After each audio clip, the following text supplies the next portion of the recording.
I really have enjoyed connecting with these amazing women like Joanne and Sandy, and just learning about different industries and learning about their work. You know, every woman that I've met has been really inspiring. I remember joining the first day and being like, what am I doing here? Everyone here is so accomplished, but we've all learned from each other, and it's been amazing. I love stories, and I love hearing stories. I grew up, my dad is a storyteller, and so I've loved being able to pull that more into my presentations versus, just giving the facts or educating, and just understanding how stories can really, really bring presentations from one level to the next. And so it's been an awesome experience. And what advice do you have for women who maybe like you have been reluctant to share personal stories? Embrace the process. What I kept telling myself is growth and comfort do not coexist. This is only uncomfortable, really uncomfortable, because it's a growth process for you. And so just embrace it. Trust that Carol and Diane know what they're doing. And so even if it feels uncomfortable, just go with it, and the results will be so worth it. All right. Well, thank you. As I've said on the podcast before, and I say to you all in the Thought Leader Academy, vulnerability hangovers are real. I have had my share of them over the years. And so it is totally normal to, even if you are excited to share something personal, you do it in a presentation or on a podcast interview. And then a couple hours go by, or you wake up in the middle of the night or the next morning, you're like, why did I share all of that? That is a normal reaction. Just know that, like a regular hangover, it will go away in a day or two. I don't know if you'll be glad you had the alcohol, but you will be glad that you had shared the vulnerable stories.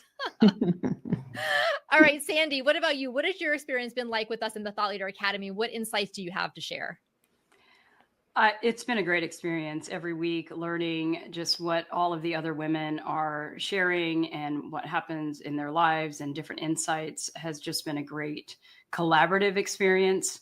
I've gotten a lot out of working on the storytelling and digging a little bit deeper into the stories. I really enjoyed the group work and the breakout sessions and everything like that. So it's also been a way for me to kind of dig down and figure out, like, how am I developing my personal brand and bringing that kind of all together through the stories, and getting a little bit more personal about my stories. I know I didn't share personal stories today, but this is something that I've been really thinking about. And throughout the sessions, the other women definitely pushed me to tell some stories. One of the things that in the Thought Leader Academy, in addition to the group calls, is you all did the one-on-one VIP day with either myself or with Diane, where for 3 hours we sat together and we mapped out your signature talk from beginning to end using our framework. And the portion that you all shared today, again, was mostly Act 1, and the whole talk generally ends up to be about 35 to 45 minutes.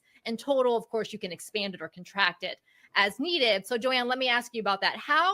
When you're coming into the VIP day, what did you expect? Did you think we were going to get it all done in 3 hours? And what was the experience like? I honestly didn't, because there was so much information to have to cover. And you were so wonderful and so enthusiastic about constantly prompting. And it's like, tell me more, tell me more. And we had all of the resources at hand in terms of the particular areas that were involved around storytelling.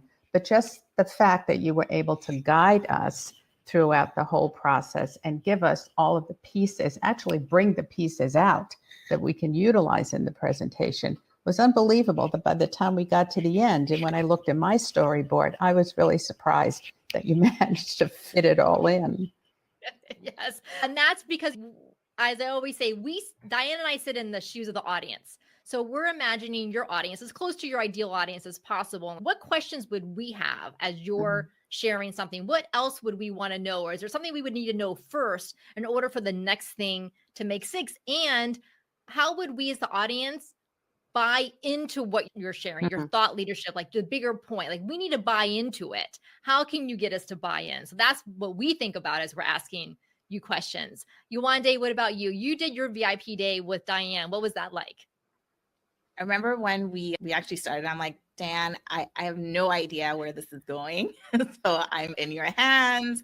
I just couldn't fathom how I was feeling at the beginning of the session turning into the framework. And so bit by bit, I think the best part for me was the stories, yes, but then actually coming up with the framework itself and figuring out, okay, what would that look like? What's the acronym? And, what does it all mean? And what stories are attached to each acronym? Because like Carol said, this was just the intro, the act 1, and we have 3 acts. And so it was a fun experience. And Sandy, what about you? I know that in addition to the Thought Leader Academy, you also just attended our 3-day in-person client retreat. So I have seen you get so much more fluid with the storytelling, not only through the TLA, but also with the in-person work. And it was the signature talk definitely helped with that, going through understanding what stories are relevant in different areas and kind of trying to bring it all together. And the particular one that I've been working on, going through in each section, Diane really helped me to kind of dig down and figure out like, well, what story would go here and what story would go there. And I thought of things that I totally even forgot about when we were going through it. And it just really came together. It was a great experience. And then being able to practice some of it in person as well and through these sessions has just been, I've been really grateful for it. I am so excited to see what all of you do out on stages in front of your audiences and the positive impact that you're going to have on all of the people who hear you and get to work with you.